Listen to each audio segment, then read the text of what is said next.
Hello students, আশা করি তোমরা সকলেই খুব ভালো আছো। জ্ঞানজ্যোতি কোচিং সেন্টারের পক্ষ থেকে তোমাদের সবাইকে আরও একবার স্বাগত। তো আমি মীরা ম্যাম, আমি আজকে তোমাদের সেমিস্টার থেকে বাংলা বিষয় থেকে আবার একটি নতুন টপিক নিয়ে চলে এসেছি। দেখো, আজকে যেটা নিয়ে আলোচনা করব সেটা কিন্তু আমি বোর্ডে লিখিয়ে দিয়েছি। শব্দালঙ্কার আর অর্থালঙ্কার যে আছে, এই শব্দালঙ্কার আর অর্থালঙ্কারের পার্থক্য নিয়ে আমি তোমাদের সঙ্গে বিস্তারিতভাবে আলোচনা করব এবং বুঝিয়ে দেওয়ার চেষ্টা করব। ঠিক আছে, আলোচনাটি শুরু করার আগে দেখো, বোর্ডের কর্নারে দুটো নাম্বার দেখতে পাচ্ছ। এটা হচ্ছে আমাদের জ্ঞানজ্যোতি কোচিং সেন্টারের অফিসিয়াল হেল্পলাইন নাম্বার। এখানে কিন্তু তোমাদের অনলাইনে ক্লাস করানো হয়, তার সঙ্গে তোমাদের নোটস দেওয়া হয়। তো তোমরা যারা যারা আমাদের থেকে নোটস পেতে যাচ্ছ বা আমাদের সঙ্গে অনলাইন ক্লাসে যুক্ত হতে চাচ্ছ, তারা এই উপরে দেওয়া নাম্বার দুটির সঙ্গে যোগাযোগ করে কিন্তু আমাদের সঙ্গে সরাসরি যুক্ত হয়ে যেতে পারবে। ঠিক আছে, তাহলে আর কথা না বাড়িয়ে আমি আমার টপিকটি শুরু করি।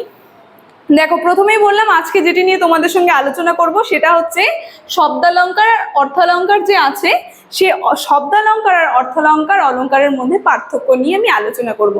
দেখো, আমি বোর্ডে হলো একটা দুটো তিনটে পার্থক্য কিন্তু আমি লিখে দিয়েছি। আরও দুটো পার্থক্য আছে, সেই আরও দুটো পার্থক্যও বলবো।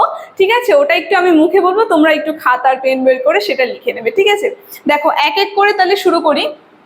প্রথমে বলি শব্দালঙ্কার যে আছে, শব্দালঙ্কারে দেখো প্রথম পার্থক্যটার মধ্যে আমি বলেছি শব্দালঙ্কার একান্তভাবে ধ্বনির ওপর নির্ভরশীল। ঠিক আছে, আর এদিকে অর্থালঙ্কারে যদি চলে যাও, অর্থালঙ্কার সর্বদা অর্থের রূপে পরিস্ফুটিত হয়।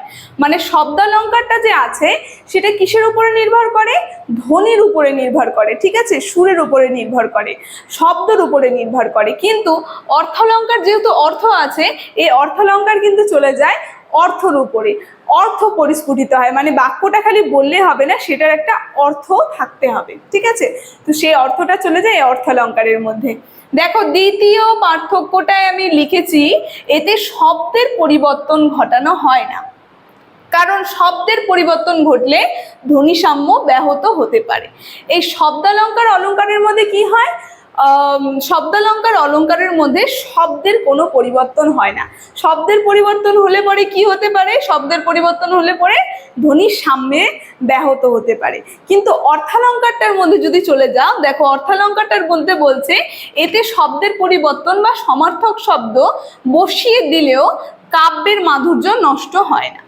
এর মধ্যে যদি তুমি সমার্থক শব্দ বসিয়ে দাও, ঠিক আছে, তার সঙ্গে কি বলেছে, শব্দের পরিবর্তন করে দাও, তবু কি হয়? কাব্যের মাধুর্যটা নষ্ট হয় না।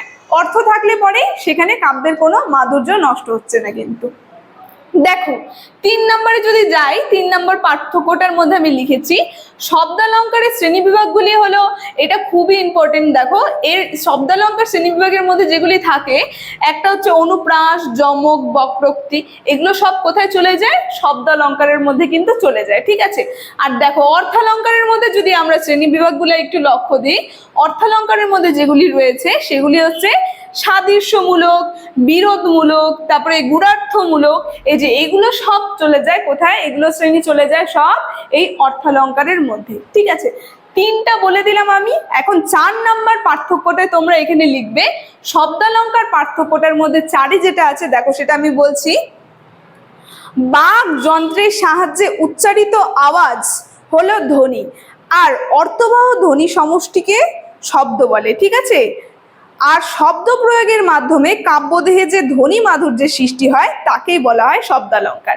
এটা চলে যাচ্ছে সংজ্ঞার মধ্যে। ঠিক আছে, শব্দালঙ্কার কাকে বলা হয়? আরেকবার আমি বলছি, এই শব্দালঙ্কার পার্থক্যের মধ্যে চলে যাচ্ছে বাকযন্ত্রের সাহায্যে উচ্চারিত আওয়াজ হলো ধ্বনি, আর অর্থবহ ধ্বনি সমষ্টিকে শব্দ বলে। ঠিক আছে, ধ্বনির পরে কি হলো? শব্দ। সেই শব্দ প্রয়োগের মাধ্যমে কাব্যদেহে যে ধ্বনি মাধুর্যের সৃষ্টি হয় তাই চলে যায় এই শব্দালঙ্কারের মধ্যে। ঠিক আছে, এবার শব্দালঙ্কার হয়ে গেল, এবার অর্থালঙ্কারের মধ্যে চলে যায় তাহলে সংজ্ঞাটায়।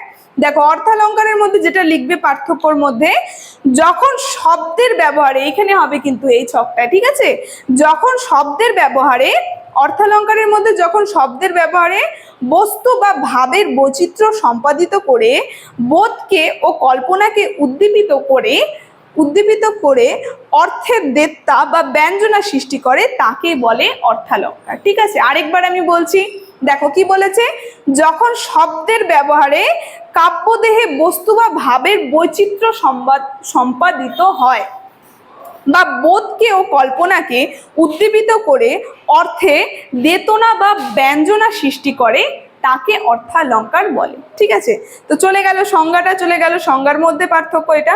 তারপরে শব্দালঙ্কারের শেষ পার্থক্যটা আমরা দেখব। শেষ পার্থক্যতে কি আছে? শেষ পার্থক্যতে আছে উদাহরণ। ঠিক আছে, দেখো উদাহরণ, শব্দালঙ্কারের 5 নম্বর পার্থক্যটা আমি বলছি উদাহরণ। সেটা হচ্ছে শব্দালঙ্কারের উদাহরণে যেটা লিখবে যে উদাহরণ হিসেবে দেওয়া যেতে পারে বাঘের বিক্রম সম মাঘের হিমানি।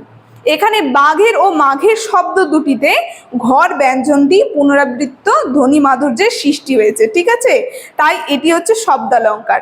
মানে হচ্ছে হলো কি কি বললো আরেকবার আমি বলছি। উদাহরণ হিসেবে দেওয়া যেতে পারে বাঘের বিক্রম সম মাঘের হিমানি।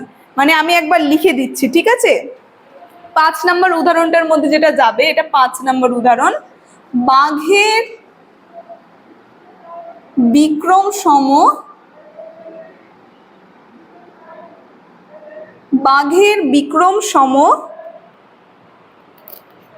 মাঘের হিমানি।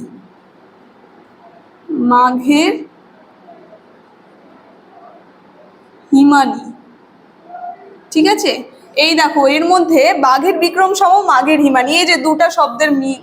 ঠিক আছে, বাঘের আর মাঘের কি বলেছে এখানে, বাঘের এবং মাঘের শব্দ দুটিতে ঘর ব্যঞ্জনদ্বয়ের পুনরাবৃত্তি ধ্বনি মাধুর্যের সৃষ্টি হয়েছে, তাই এটা চলে গেল শব্দালঙ্কারের মধ্যে। ঠিক আছে, এবার অর্থালঙ্কারের মধ্যে 5 নম্বর উদাহরণের মধ্যে যেটা পার্থক্য আছে, এটা হচ্ছে উদাহরণের পার্থক্য কি হবে, বুধের করুণ আঁখি দুটি সন্ধ্যা তারা সমরহে ফুটি। এই যে লিখে দিচ্ছি আমি, হ্যাঁ, এটা বুধের করুণ আঁখি দুটি সন্ধ্যা তারা সমরহে ফুটি। দুটি সন্ধ্যা তারা সমরহে ফুটি। তো এটা চলে গেল অর্থালঙ্কারের উদাহরণের মধ্যে। ঠিক আছে, দেখো অর্থালঙ্কার উদাহরণটায় এটার মধ্যে আমরা কি দেখব, এর মধ্যে পার্থক্য রয়েছে। এটি অর্থালঙ্কারের অন্তর্গত পূর্ণপমা অর্থালঙ্কারের উদাহরণ। ঠিক আছে, এটা হচ্ছে অর্থালঙ্কারের উদাহরণের মধ্যে চলে গেল। এটা শব্দালঙ্কারের উদাহরণ আর এটা অর্থালঙ্কারের উদাহরণ। ঠিক আছে, তো পাঁচটি পার্থক্য নিয়ে কিন্তু আমি তোমাদের সঙ্গে আলোচনা করলাম এবং সেগুলি বুঝিয়ে দেওয়ার চেষ্টা করলাম। তো আলোচনাটি আমি এখানেই শেষ করছি। ভিডিওটি যদি তোমাদের ভালো লেগে থাকে অবশ্যই like, comment, share and subscribe করবে। Thank you.